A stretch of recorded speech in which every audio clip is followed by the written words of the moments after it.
Morning students. तो आज हम लोग फिजिक्स के चैप्टर 3 ग्रेविटेशन के बारे में स्टडी करने वाले हैं। तो ग्रेविटेशन है, व्हाट इज ग्रेविटेशन? तो gravitation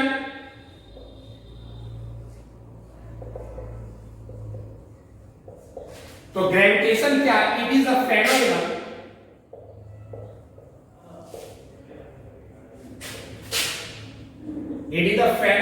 of attraction. It is a phenomenon of attraction between any two objects in the universe.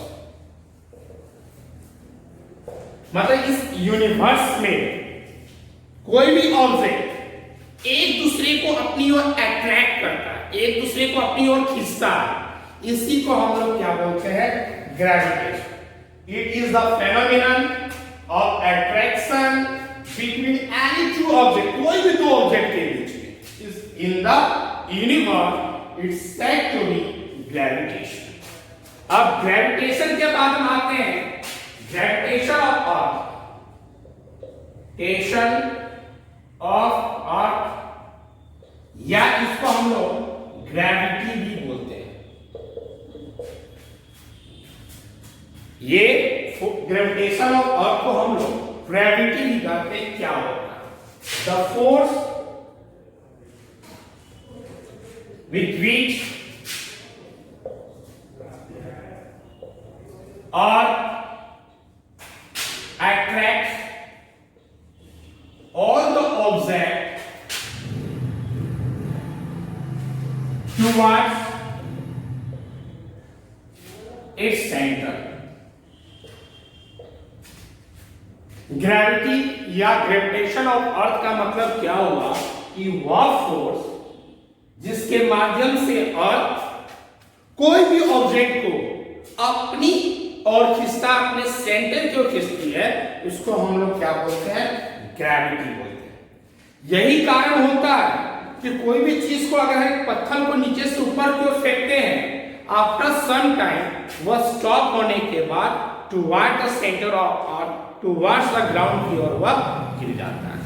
ये due to the gravitation of earth या due to the gravity.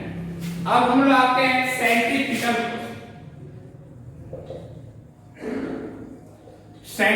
force, the external force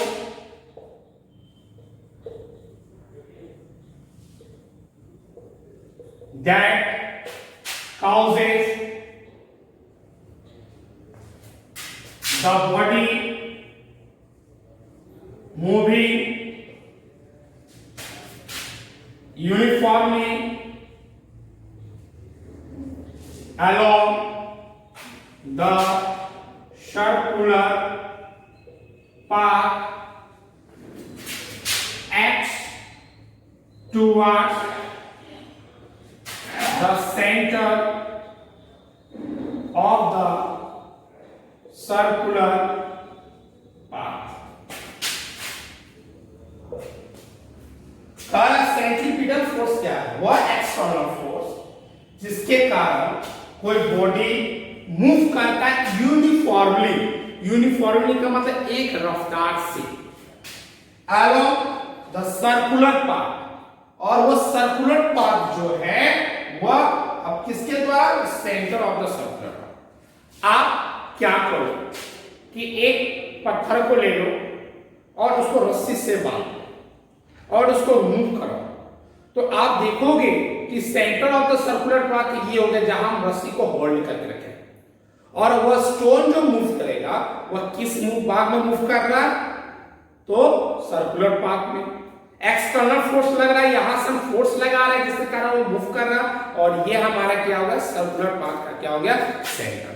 यही कारण होता है कि आपका जितने भी सैटेलाइट होते हैं, जितने भी प्लैनेट होते हैं, जितने भी प्लैनेट वह सन के अराउंड में मूव करते हैं due to the centripetal force.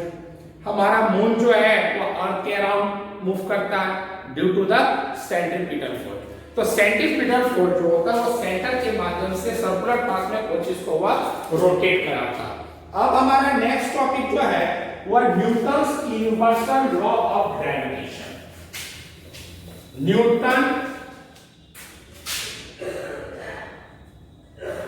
Newton's universal law of gravitation. अब क्या, ये जो साइंटिस्ट था आइजैक न्यूटन ने एक पेड़ के नीचे बैठे थे और वह एप्पल का ट्री था। एक एप्पल पेड़ से अलग होने के कारण नीचे की ओर गिरा। सर आइजैक न्यूटन ने सोचा कि ये एप्पल ट्री से अलग होने के बाद टुवर्ड्स द अर्थ क्यों आया, अबव द ट्री क्यों नहीं गया।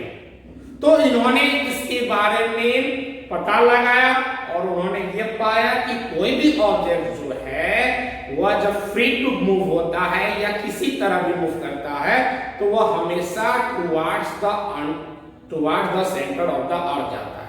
इसके पीछे कोई ना कोई रीजन था, तो उन्होंने इसके बारे में ग्रेविटेशन से रिलेटेड उन्होंने खोज किया।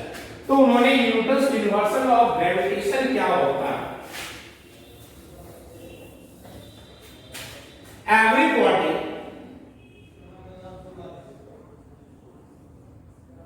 in the universe attracts other body. Everybody in the universe attracts other body which is directly proportional,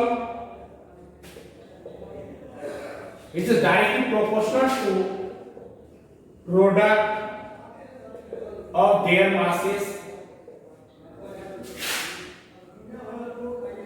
and inversely proportional to square of distance between their center. Newton ने यूनिवर्सल ऑफ ग्रेविटेशन के बारे में क्या कहा, तो उन्होंने कहा इस संसार में जितनी भी ऑब्जेक्ट होते हैं, एक ऑब्जेक्ट दूसरे ऑब्जेक्ट को अपनी ओर अट्रैक्ट करती है, क्योंकि ग्रेविटेशन जो होता है अट्रैक्टिव फोर्स होता है, रिपल्सिव फोर्स नहीं होता। तो इस संसार में जितनी भी ऑब्जेक्ट होते हैं, एवरी ऑब्जेक्ट या एवरी बॉडी इस संसार में अट्रैक्ट करता है दूसरे बॉडी को, जो डायरेक्टली प्रोपोर्शनल होता है प्रोडक्ट ऑफ देयर मासेस। इसका मतलब इस बॉडी का मास और इस बॉडी का मास, और इनवर्सली प्रोपोर्शनल होता है square of the distance between their centre. Suppose that ये मेरा एक ऑब्जेक्ट है और ये हमारा अनदर ऑब्जेक्ट है। ये ऑब्जेक्ट का मास m1 है और ये ऑब्जेक्ट का मास m2 है, और ये इसका सेंटर और ये इसका सेंटर, और ये जो है वह इस साइड में फोर्स लगा रहा है और ये जो है वह इस साइड में फोर्स लगा रहा है। तो एक दूसरे की ओर फोर्स लगा रहा है। अब ये दोनों के बीच का जो डिस्टेंस है, इस डिस्टेंस को हम लोग r मान लेते हैं। ये दोनों के बीच का जो डिस्टेंस है, डिस्टेंस को हम लोग क्या मान लिए, r। दैट मींस ये पॉइंट, ये सेंटर है, इसका मास m1, इसका मास m2, ये इसके ऊपर फोर्स लगा रहा और ये इसके ऊपर फोर्स लगा रहा, और दोनों के सेंटर के बीच का जो डिस्टेंस है वह r है। तो इन्होंने क्या कहा कि फोर्स जो होता है वह डायरेक्टली प्रोपोर्शनल, अट्रैक्ट करता है इसके लिए फोर्स लगा रहा है, वो डायरेक्टली प्रोपोर्शनल। अब देखिए डायरेक्टली क्या होता है, इसको हम लोग जनरली प्रोपोर्शनल बोलते हैं। तो डायरेक्टली और इनवर्सली का मतलब क्या है, ये है प्रोपोर्शनल, लेकिन दोनों अगर टर्म फेस टू फेस सामने टू सामने रहेगा तो इसको हम लोग बोलेंगे डायरेक्टली। लेकिन एक अप दूसरा डाउन है तो ये प्रोपोर्शनल हो जाएगा इनवर्सली। तो या फेस टू फेस है या अप एंड डाउन है, ये डायरेक्टली होगा और इनडायरेक्टली। तो हमारा क्या बोला, directly proportional to product of their masses. तो proportional product of their masses, इसका m1 और इसका क्या m2, तो F proportional m1 into m2, ये हो गया फर्स्ट। सेकेंड में क्या दिया है, F is inversely proportional to the square of distance, inversely इसमें 1 बाय लिखेंगे, स्क्वायर ऑफ डिस्टेंस, इन दोनों के बीच का डिस्टेंस कितना r है, तो क्या हो गया r स्क्वायर, ये मेरा क्या हो गया सेकंड हो गया। अब देखिए दोनों हमारा क्या फोर्स प्रोपोर्शनल है, तो अगर इसको इक्वेट करेंगे तो F proportional m1 m2 by r square, F proportional m1 m2 by r square. अब कोई भी फॉर्मूला को अगर हमको ड्राइव करना है, निकालना है, तो इसके लिए हमें इक्वल टू रखना होगा, लेकिन यहां तो मेरा इक्वल टू नहीं है, तो इस कंडीशन में हम क्या करेंगे, इस प्रोपोर्शनल को जब भी रिमूव किया जाता है, प्रोपोर्शनल को जब भी रिमूव किया जाता है, इक्वल टू रिप्रेजेंट करते हैं और एक कांस्टेंट टर्म रखते हैं, तो F is equal to G m1 m2 by r square. अब ये G क्या आया, तो प्रोपोर्शनल रिमूव करने के कारण है, where G is equal to gravitational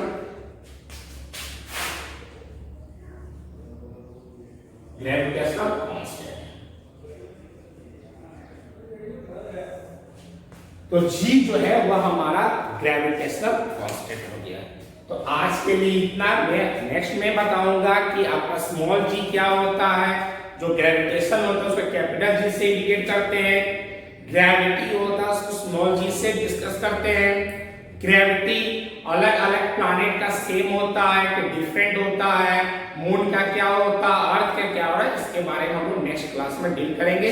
तो आज मैंने बताया कि आपका ग्रेविटेशन क्या होता है, ग्रेविटी क्या होता है, सेंट्रीपिटल फोर्स क्या होता है, और न्यूटन ने यूनिवर्स लॉ ऑफ ग्रेविटेशन के बारे में क्या बोला।